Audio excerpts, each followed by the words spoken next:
narito na ang mga balitang dapat abangan mamaya sa unang balita. Kotse at tanker nagkasagian sa Pasig. Aksidente huli sa CCTV. Banggaan din ng tanker at jeep sa Levery, Batangas. 2 naman po ang patay. At ilang Kapuso Stars pinagkagulan sa kanilang pagdalaw sa Dumaguete City.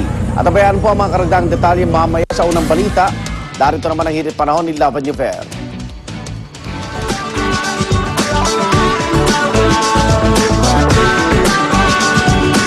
Maraming salamat, Igan. It's a sunshiny Monday morning, mga Kapuso. Mula po sa Pag-asa, nako, eto na. Meron po silang namatang low pressure area.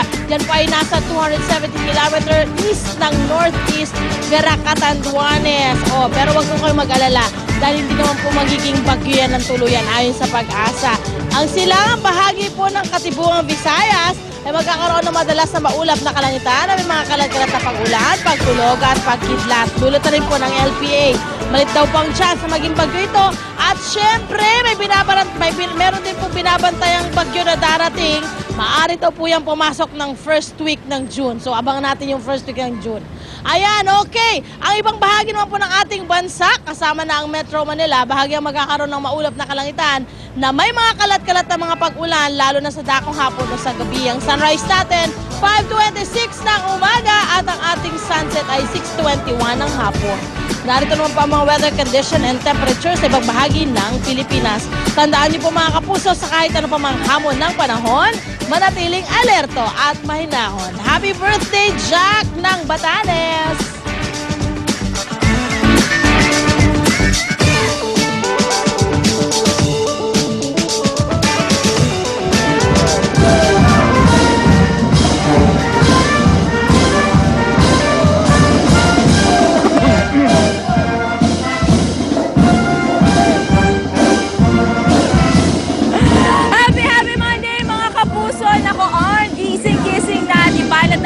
Dahil very active nga ang simula ng ating linggo dito sa unang hirit. At obvious naman, baka nag-a-artist na ang nasa background natin. At syempre gawin nating mas active talaga ang Monday dito kasama. Syempre walang iba, kundi ang Philippine Air Force Arm. Ay yes po, tama ka dyan. Andito tayo ngayon sa Villamor Air Base sa Paranaque, kung saan kasama natin ang magiging na member ng Philippine Air Force na nagdiriwang din na kanilang 65th anniversary. O, di ba? At syempre, meron kasamang isa sa mga best instructors in the Philippines. Walang iba kundi si Miss Reg. Ayan, na nagtuturo na ng Taibo sa ating mga kasama dito sa Philippine Air Force. At mamaya, tuturuan niyo tayo ng step-by-step Taibo exercise na yan. Pero bukod dyan, mga Kapuso, lilibutin din natin ang kanilang museum dito sa kanilang base. At ipapakita natin yung mga makasaysayang mga eroplano tulad na nakikita ninyo sa inyong mga TV screens. Plus, meron daw silang tinatawag na jet simulator arm kung saan pwede ka nga mag-try na parang nagpapalipad ng isang jet. O, diba?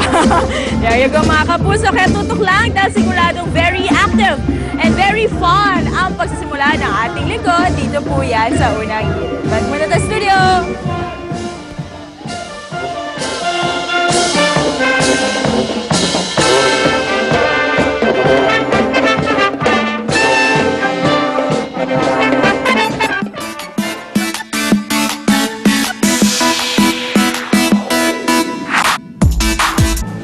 Ikaw lang mahal niya.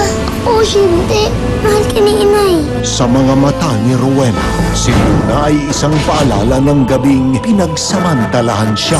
Kailangan maging normal na bata yung siya. Hindi siya magiging normal dahil hindi siya normal na bata. Ngunit sa mga mata ni Blanca, siya ang tanging tagapagtanggol niya. Ay, bitawan niyo siya! Mas matanda ako sa'yo, pero mas malakas ang loob mo sa akin. Luna Blanca sa GMA Telebabad. Puso ko'y narito, naghihintay sa pag-ibig mo. Ikaw lamang ang inaasam. Tanggapin mo ang puso ko hanggang matapos ang